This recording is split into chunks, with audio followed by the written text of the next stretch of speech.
I've never in my life heard someone say the N-word. Very different to be a minority but not be treated as a minority right off the bat. Mm-hmm. Obviously now people are very aware of my race because they made it such an issue when I went to the UK, but before that, most people didn't treat me like a black woman. And what does she mean by so that? that talk didn't have to happen for me. So a black woman made this video reacting to Meghan Markle's comments about how until she went to the UK and it was blown up about how she's biracial and stuff, she was never treated like a black woman, right? And it's funny because you can hear the black woman like disagreeing. She's like, what do you mean by that and stuff, right? And it's crazy because, I mean, look at Meghan Markle. Like, clearly she does not look like a black woman. Clearly, she does not navigate society in the same way that a black woman does. So why are you sitting here acting confused when she speaks on that fact? Like, is we really finna talk about this? I think we is.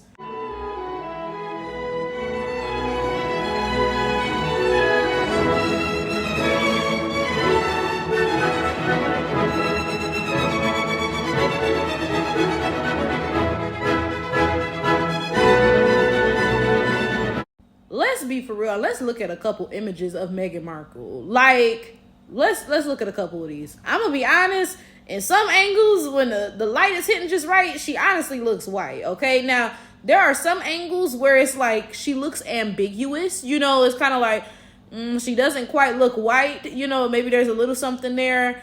But it is quite clear that she is not a black woman. It's quite clear, right? And honestly, she doesn't even look like a biracial woman, right? It's like she doesn't even look half black, okay? So why is anybody pretending to be surprised by the fact that she did not navigate society being perceived as a black woman or even a biracial woman? Because like I said, she don't even look biracial. Like, there are some biracials you can look at and clearly tell, oh, that person is half white and half black. Like, I can look at Zendaya and say, oh, yeah, that's clearly a biracial woman, right?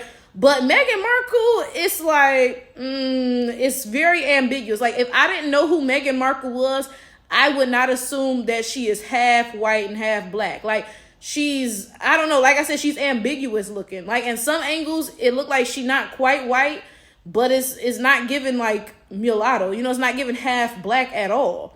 Now, let me be fair. I didn't watch whatever documentary or whatever this is. So maybe Meghan said some offensive things in that already had the black woman who reacted to it like, girl, what?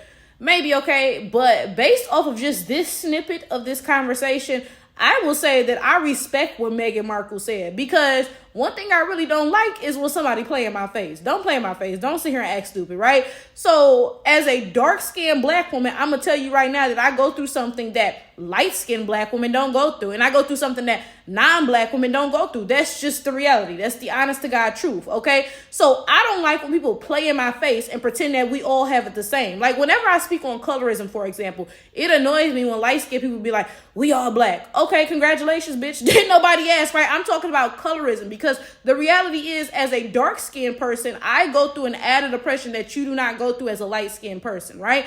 So I respect the fact that Meghan Markle sat here and was honest about the fact that she does not go through what black women go through. She does not, right? And she highlighted how when she began to experience some of this, when, you know, she moved to the UK and it was exposed that she was half black, she was like, yo, what? You know, it's respectable that she acknowledged the plight that actual black women face. I think that it is disingenuous when people pretend that everybody is going through the same, you know, trials and tribulations. Like, it can be a conversation between women. We could be talking about misogyny, right? And a black woman may bring up intersectionality and say, hey, misogyny is affecting me even more as not just a woman, but a black woman, right? And then the rest of them be like, oh, well, you know, like, we're all women, you know, so and so and so, yada, yada, yada. Yeah, we are all women. Don't get me wrong, right? But I cannot sit here and ignore the fact that I'm not just a woman. I'm also this, you know, so I'm going through something differently than you because I'm different than you, right? That's just the honest to God truth. So I really don't like when biracials or light-skinned people or whoever sit around and play in my face. Again, I really don't like that when I talk about what I go through as a black person or as a dark-skinned person, and folks are just like, oh, well, well, you know, like I ain't white, so I go through stuff too. Okay, good for you, bitch. Good for fucking you. But I'm talking about the specific things that I go through as somebody who is not just not white, but is black. As somebody who is not just black, but is dark skinned. Like, stop playing in my face and trying to downplay what I'm going through, bro. I think that Meghan Markle sharing this was really important because of the fact that she's not black. Quite clearly, first of all, biracials are not black. You gotta have 2 black parents to be black, right? But then in addition to that, she's clearly also visibly not even black. Like, if she didn't tell you, you would never know she had a black parent. You wouldn't even think she had a black grandparent, nothing like that, right? But as soon as people find out about that, the violent anti-blackness begins. I think that is so important to talk about because of the fact that it's like, you don't even have to be black for anti-blackness to affect you.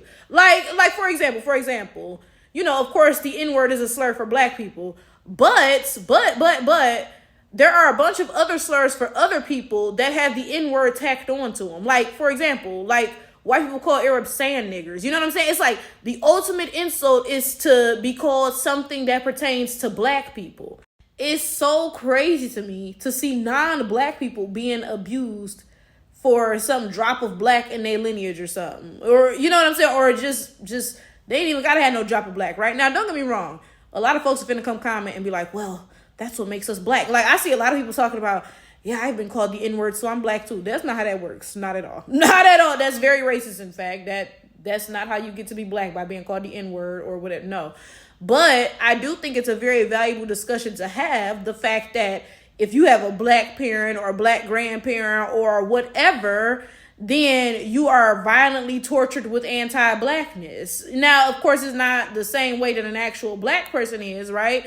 But it's very, very important to have that discussion about the fact that you ain't even gotta be black for folks to be anti-black to you. That's how much people hate blackness.